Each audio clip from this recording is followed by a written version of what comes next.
Hey everybody, it's Briggsell here, and as you can see, I'm started to play World of Tanks again. Now this is a replay from a couple of nights ago where I was playing with my T-34-3, which is something that I just recently bought. I find that it's quite an enjoyable little tank to play with. It occasionally really makes me angry, and occasionally I outplay everyone on the entire game. But I'm going to show you a game where I don't particularly excel that much, but I think I get my tactics so right that it kind of works really well. And the thing about this replay in particular is that for the first 3-4 minutes I don't actually do anything. I just kind of sit in this far back position here. So let me just zoom out a little bit so you get a bit of an idea of what's going on. So in the top left hand corner where I'm facing right now, 2 or 3 tanks are going to go up there and basically hold off the reds. I'm going to call them reds because that's just easier. That's the whole point of that corner really, is to kind of hold them. You don't really push there much unless you really specifically send tanks. To the north, or to the top there on the 9 line, you'll see that there's the T-34, T-21 and IS moving up to the top of the map. And the rest are all going to sit in the middle area somewhere on the little ridge that's just next to where the T-34 is right now. And they're also going to move towards the valley in the middle, basically F4.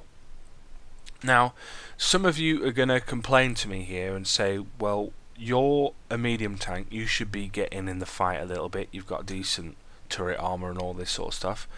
And for the most part, I agree with you completely. If I saw someone doing what I'm doing, I'd probably complain at them and say, what the fuck are you doing? But as somebody who has played this map quite a lot and has kind of like this sneaky little area that not many tanks, I think, sit on this area enough, and this video really is going to show you why I sat in this area. What happens if, for instance, the left side here falls and the tanks start rolling through the little town? Well, the problem with that is that if you're in the mix, you're going to get flanked. If you're going for the centre of the valley there, or up the side of the hill, or up there going around the side, you're going to get flanked. Now what happens if the top flank where the T-44 is? Well, if that goes down, for instance, then that side is completely open. So my position here is to give the artillery a little bit of cover so that they can do their work. And it's important that the artillery get to do some of their work, because they will put a lot of the fire down, especially on the heavy tanks and the tank destroyers, so that we can, or the other tanks and my team can take them out. Let me just keep this going now because we've got some time here. As you can see in the black circle, that is where I'm pointing. That is where my focus is to begin with, because I know that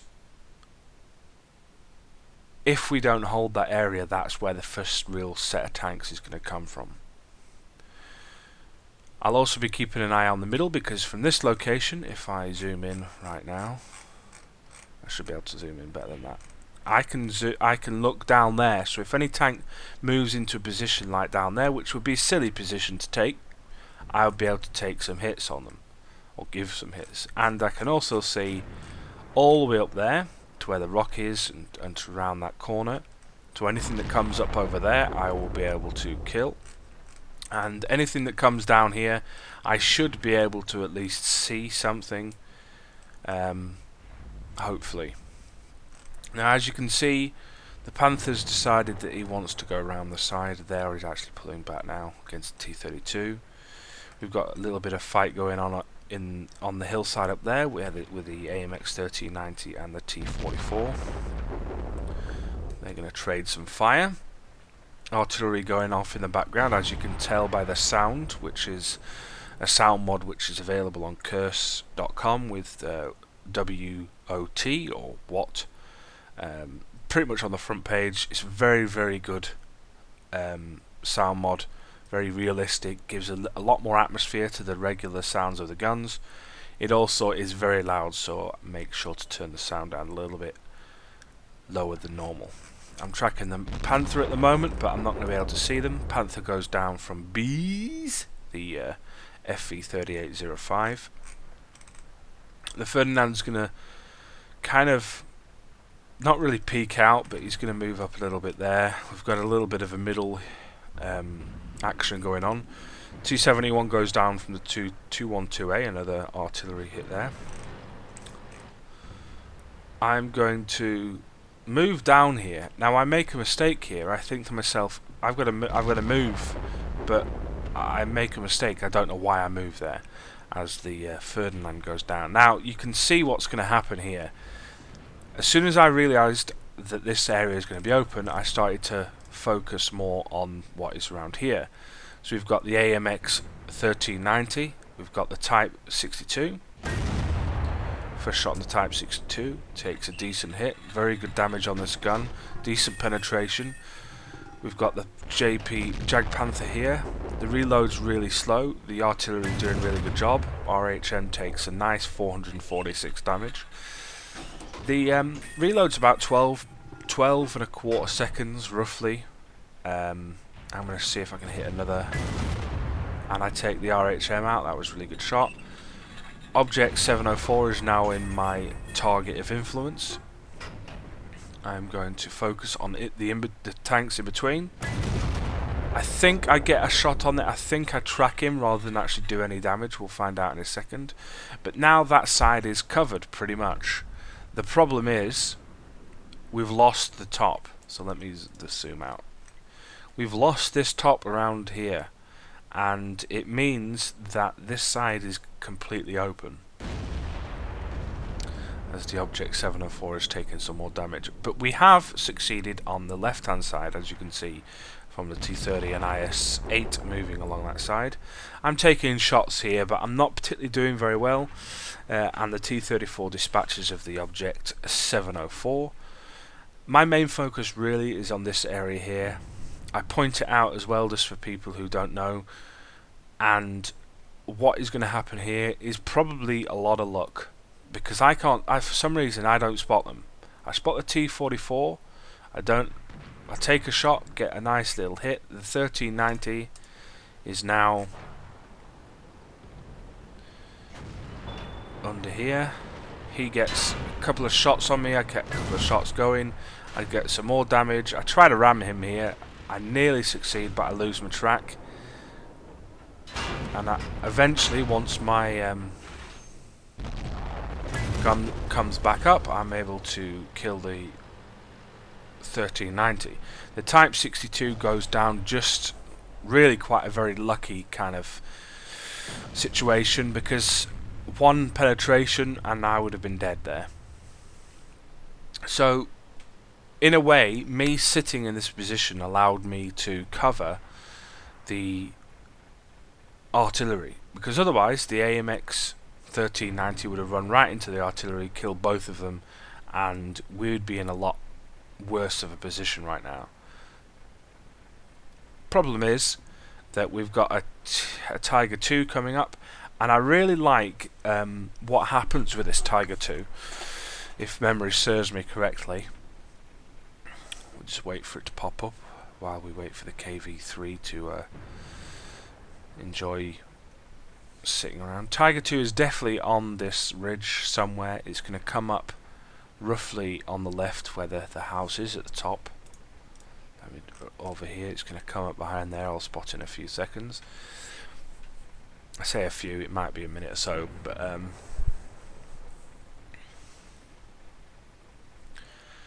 Panther is going to go down to the E75 over there, unfortunately. People are saying that the E75 is a bot. And T30 goes down from the 212A. Panther is about to go down.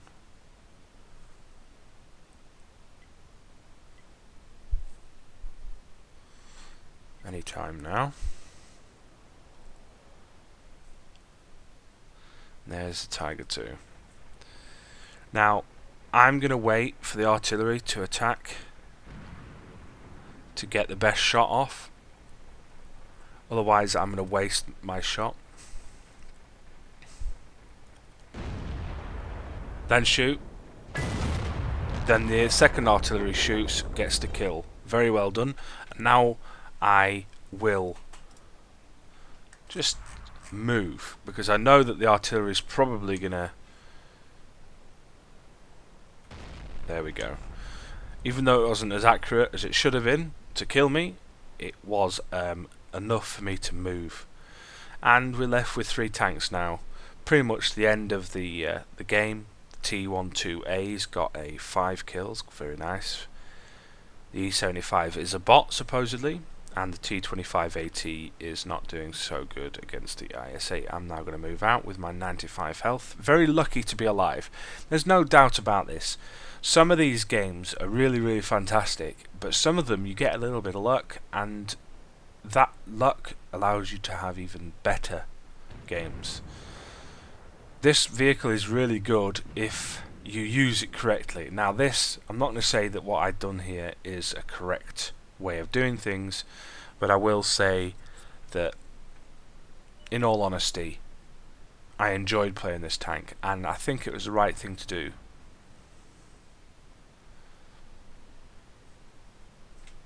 So let's just focus. I know the E-75 is going to be around this corner. I also think that T-25 is going to be here as well. I missed the shot there to take against the E-75. I think I'll leave that for the Ferdinand to deal with, whereas I'm going to back out because I know that the T-25 knows where I am, and it will inevitably come around this corner and settle into a position where I should be able to do something against it. Yeah, it moves too quickly for me to take the first shot. I now have to wait and hope that the T-25-AT comes around the corner and I just murder it. Instead, I think I'm going to take the risk and take it out on the fly, on the move, which was lucky. Anyway, that was it. I hope you enjoyed the video. I know it probably wasn't so amazing and fantastic, and some people will say that my skill was luck more than anything, and my positioning was out of place. If you have any comments about anything like this, but let me know. I'm always looking to listen and learn, so put them in the comments below. Otherwise, thank you very much for watching. See you next time.